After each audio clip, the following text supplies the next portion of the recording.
Very important, it has to be driven by the numbers. You have to check it right here, right now, based on the positions that you actually have. Where are you actually doing well? Where are you actually doing better? And you allot more time and attention for it. So what does that actually mean? If you've been doing better just putting it in Pag-ibig MP2, then that actually means for next year, when you earn more, regardless from your business or from your job or any other income that comes your way, you put in more money for Pag-ibig MP2.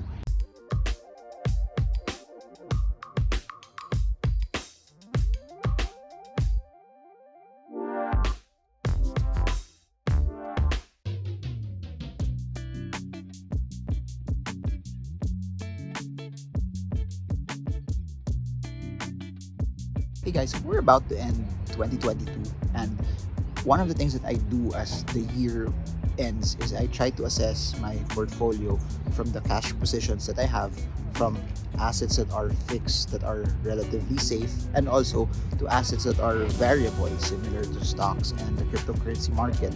And I know that it's so exciting to always talk about crypto, and so it's so exciting also to talk about the stock market because there's a lot of movement, there's a lot of volatility that's going on also. But it's very important that as you assess your year also, you need to check out where have you done better. Were you better in your real estate, or have you done better in flipping NFTs, JPEGs? Regardless of how you look at it, JPEGs still, they play a very, very big part in terms of asset diversification. Or have you done better in the trading portfolio that you have in the stock market, or did you do better in just buying dividends and just collecting passive income from it as well?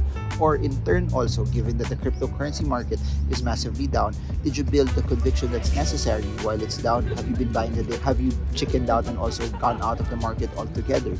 Times like this, end of the year, is a decision point also for you. Should you pursue and double down into a particular asset class for 2023? So that's what I normally do. I implore that for all of you also, that you use this time to be able to learn, use this time to be able to find out which asset class is better for you. Because I want to say this, that there's no such thing as the best investment, there's no such thing as the best asset class, but there's an asset class that fits you, there's an asset class that will work for you, and that's what you need to find out. And I could hammer telling you buy stocks, buy crypto, buy real estate, buy all of these asset classes, but if it does not make sense to you, then you don't actually have to go for it. Very important, it has to be driven by the numbers.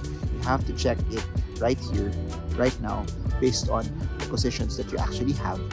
Where are you actually doing well? Where are you actually doing better? And you allot more time and attention for it. So what does that actually mean? If you've been doing better just putting it in Pag-ibig MP2, then that actually means for next year, when you earn more, regardless from your business or from your job or any other income that comes your way, you put in more money for Pag-ibig MP2.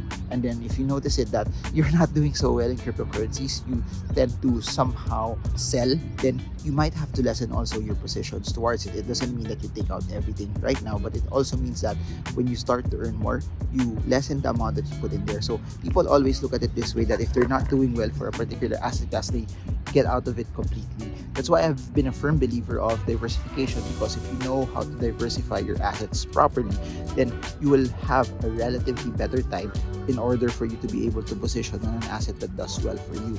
Now, I've said this over and over, my focus still, even for next year, will be crypto. My focus still for next year would also be stocks. And here's how diversification is so interesting. If you look at 2021, the Philippine stock market versus the crypto market lagged, meaning the crypto market and even the US stock market did a better job in terms of performance for that particular year. The Philippine stock market didn't do as much, it didn't do so well. However, if you look at this year, 2022, at this point, Philippine stocks have performed much better than the cryptocurrency market. And the only way to benefit from all of that is you have exposure into everything. That's why I've maintained this over and over, that even when the crypto market was doing well, I still stayed in my positions in the stock market.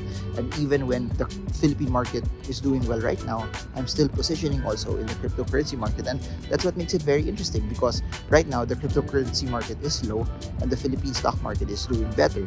It's nicer to have positions on some of the assets like Bitcoin and Ethereum that are low, because when they start to recover, and they will recover, I will have a position in them and I got to buy them low. And right now also in the Philippine stock market, because I started to position also when it was lower last year or even on the dip from March 2020, whatever upward movement that I have, I'm trying to maximize it as well. The only time you get to see that also is you get to calibrate at the end of the years and to see what investment will work for you.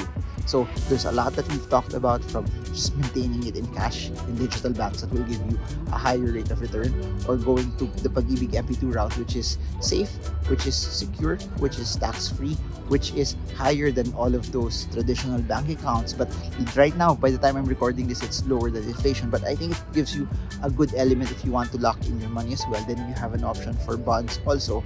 Then if you want to go the stock market route, you have a lot of choices, from ETFs to REITs to common stocks that don't pay dividends, from dividend paying stocks as well. Or if you want to go the route where you're trading CFDs, there's a lot to choose from commodities to Forex, etc. Then you have the cryptocurrency market route, which is more volatile, which could subject you to some projects like Luna that crashed massively and dropped a lot, but it could expose you also to a larger amount of gain. A couple of assignments for all of you: check your core portfolio.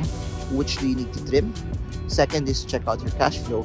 Which do you need to add more to a certain investment, to a certain asset class, and as you continue to build off of that. So there, I hope you guys got a lot from this. I hope that this was something that was insightful. Everything that I say here is under the context of there's no such thing as the best investment, that you have to find the best investment that works for you.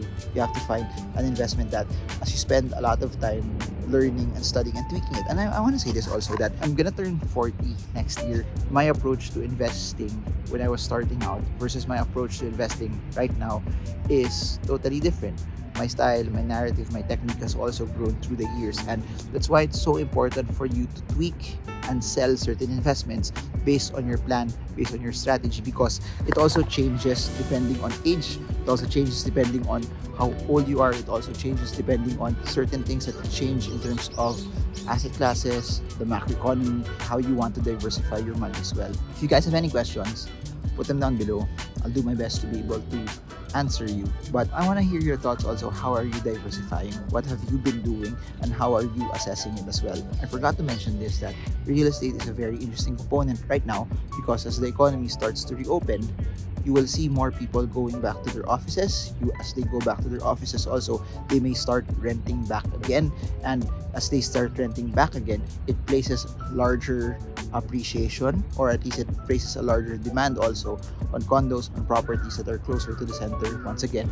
And then before, people who own properties at the center, they had to lease their properties at a lower rate. But now, since everything is starting to reopen once again, more people wanting to lease, people start putting their rents higher also, then people start also getting more properties as well, and then we see a larger demand again in the property market. So it's cyclical, and that's why assessing your portfolio diversification is so important. It's cyclical also, so you get to ride assets that are pushing higher as well. I hope you guys got a lot from this. I hope that this was something that was insightful and useful for all of you, that will help you reach your dreams of financial freedom. This is marvingermo. I hope this video helps you trade well, trade strong, trade smart. See you all again soon, and God bless you all.